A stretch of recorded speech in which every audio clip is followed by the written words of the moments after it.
Hello guys, it's your boy KP. Welcome back to my channel and welcome back to another video. And today we're going to be talking about the disappointing loss that Arsenal faced against Fulham in game week 20. I can't lie, I'm not even going to sugarcoat it or nothing. That was a fucking shit performance. Like, I thought like we started off the game well. Obviously, Martinelli got a tap down the left. Obviously, got a shot up and Saka put away the rebound. And I'm thinking from there, okay, I know how Fulham played at home. They're going to try to come out. They had a bad game against Burnley previously when they lost 2-0. And it's like especially in the West Ham game where we couldn't put the ball in the back of the net, like getting off. I think it was our second opportunity in the game. Thinking, okay, let's let's go. From that moment on, we were absolutely shit. Like we were absolutely poor, both on the ball, moving the ball so slow, like missing easy passes that we should be playing in transition, and then trying to force passes in between the lines. Players trying to do things that they're just not built to do, like taking so long on the ball, getting the ball out wide to Martinelli and Saka when they're already double teamed, when the defense is already set, they're just passing the ball back. When they are open and they can get a 1v1 or like a good transition, we're not passing them the ball. Off the ball, just not winning our duels. The press was like rubbish. And credit to Fulham. Like I'm not here to try and make it all about Arsenal. I feel like Fulham were the better team. On the ball, they played better in their build up and passing through the first, second phase, and pressing us. They were very good. Their attacks, like they were sharp. Like they get the ball forward to their forwards. Their fullbacks are overlapping. They're crossing the ball. They're putting pressure on our defense. And we didn't defend well for the goals. I can't. I'm gonna talk about a couple players anyways, but just overall it was just so bad. Trying to look for fouls. Obviously, we can always talk about the refs and the bias towards our team, but I'm not here to talk about all of that. It was just poor.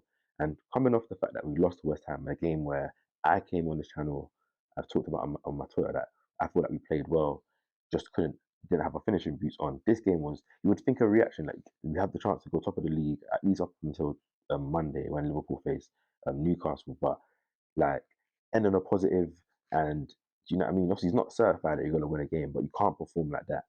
You can't perform like that. But I feel like that game just showed the underlying issues that have been prominent through the whole season, and I feel like it starts from the summer. Obviously, Thomas Partey's an injury-prone player, and obviously he wasn't injured to start the season. So buying Declan Rice, who I'm still gonna talk about him being one of the best players this season and a great midfielder. But his one deficiency, his one problem is that he can't progressive pass. He doesn't know how to pass between the lines. He doesn't have that confidence. I see him get the ball. He turns out like in the beginning, when he first came, obviously his defensive side of the game, his ability to drive. I feel like he scored clutch goals for us. He's a very good player, but when he gets the ball between the lines, when he gets the ball in the midfield, and he's the one that normally the centre backs are passing to. He doesn't get the ball that Odegaard be showing in the gaps. Havertz is in the gaps. Even Saka's making a little run. He doesn't play it. Stuff that Partey will do. Obviously, you can't expect the player to do the same, but it shows obviously how significant Partey would have been. Obviously, I feel like Declan Rice this season would have played the Xhaka role, learned the trade of the game in terms of the system, and then by the next season, maybe by this summer, sorry, next summer coming up, would have so Partey not being there means that, in my opinion, Arteta should be using Jorginho more. And I know in the last couple of games, Jorginho wasn't available, but in the West Ham game, should have put him on. In this game, probably should have started him because at least where Jorginho is doesn't have his athleticism and maybe his mobility to move around. Declan Rice makes up for that. But the stuff that Declan Rice don't have, Jorginho more than makes up for that. And it's until part like we should have signed another centre midfielder. Like Xhaka was lost. Xhaka left in summer, and that's fine. You signed Declan Rice, but you know Partey's not reliable, so you should sign another midfielder in that ilk. That you know, okay, when if Partey does get injured, and he's probably going to get injured, this guy can step in and emulate the same things, help us through the track. You can't build up. Like we build up so slow through the first and second phases. Odegaard is having to now drop in and try and make things happen. But then now when he drops in, there's no players in between the lines.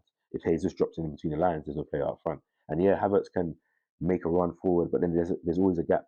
Martinelli's isolated. Like it's obviously I understand what Arteta wants to do, and maybe obviously Timber being fit, Partey being fit, Vieira, all these players being available, things can go bit different, but you can't always expect a season or things to go as you planned. You've got to prepare for the worst. And I feel like, obviously, yeah, we're not a club that is um, bountiful with money. Like we're not a City or a Chelsea or even a United to an extent where we can just spend like cash loads of money, but you can make smart deals. Like for example, obviously, I don't mind Havertz playing. I do think he's a centre forward. So I feel playing him in centre mid, you can see he's not a midfielder. He's not involved in the first phase. He's not involved in the second phase. It isolates us to always attack down the right, and it will be easier for teams to defend us.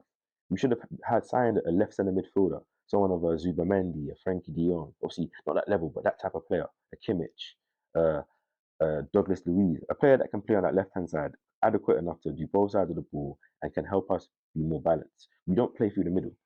So it's easy for teams to always double team on Saka and Martinelli. And yes, they're not in good form right now. And I'm not making excuses for them because I feel like that was a poor game from Saka. I feel like Martinelli done better. Probably didn't deserve to get taken off. I feel like Eddie Nketiah was totally abysmal yesterday.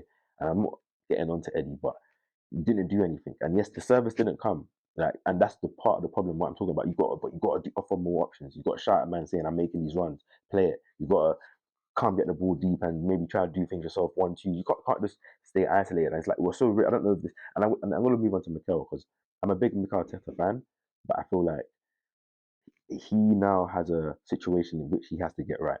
And I'm on it, and I'm on him, and I'm on the club. Like obviously, yes, FFP and all these things, but you need to be smart. Whether it's moving players out that you know are definitely not going to play, Ramsdale, Reece Nelson, a Kivio maybe, or Cedric, and then he's generate some money and bring a player in that you need, or do some smart loan deals, or maybe go higher than the. It's a new year. Spend money you didn't want to spend maybe now, but then push deals because you have to do something. And Mikel, you have to change it tactically. The Havertz left in the mid thing, it's not working. It's not working. Put him up front. If you don't want to put him up front, put him on the bench. Use a Smith Rowe there. Use Jorginho Rice. Like, do something. Bring up Lewis Skelly or Wanieri from the academy. Put them in the left centre mid. Try something. You don't trust all these players, but Havertz is not it. If we don't clearly Reece Nelson, and I like Trossard, but I feel like he's better false nine. When he plays out the left in our system where it's so wide, he's almost useless. Like we need to get options. You can like Diaby Kudus, 35 million, 30 million. We could have got these guys, 60 million, both of them. They could have been options. Yeah, they might not have played. I don't think their wages have been that high. But obviously I don't know how the intricacies of business goes, like in terms of signings. Like obviously it's not all doom and gloom.